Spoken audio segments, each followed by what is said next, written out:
ठरवलं तर मला वाटत नाही किती यंत्रणा असतील तरी त्याच्यामुळे काही अडचणी निर्माण होतील. कोस्टल रोड हा BMCने बनवला, तर तो अनुभव कसा होता?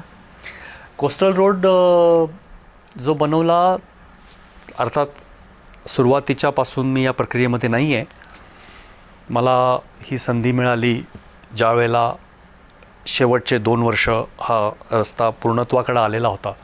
त्याच्यामुळं सुरुवातीपासून जे कोणी अधिकारी असतील, नेते असतील, पदाधिकारी असतील किंवा आमचे अभियंता असतील, या सर्वांनी एकत्रितपणे काम केल्याचं जे प्रतिबिंब आहे, मग तो दर्जा असेल, त्याचं नियोजन असेल, त्या सगळ्याचं प्रतिबिंब आणि त्याचं उदाहरण म्हणजे हा कोस्टल रोड.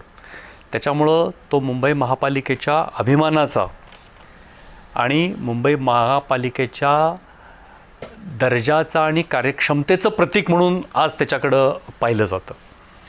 तर मला शेवटची 2 वर्ष काम करायला जो अनुभव मिळाला, आपण म्हणता तो अनुभव कसा होता? अत्यंत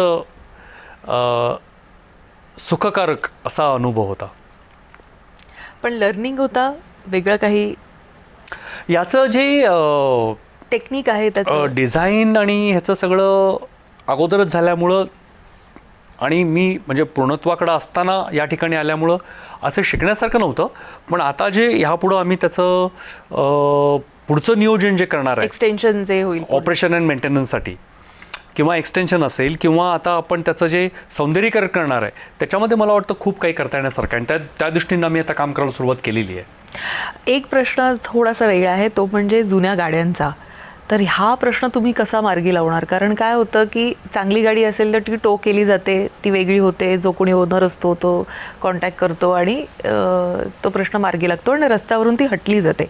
जुन्या मोडकळीस आलेल्या अशा ज्या गाड्या आहेत त्या रस्ता बऱ्यापैकी ऑक्युपाय करून ठेवलेला आहे त्यांनी, तर ह्या तुम्ही कशा हे करणार? नाही, कुठल्याही सार्वजनिक ठिकाणी अडथळा निर्माण करणाऱ्या गाड्या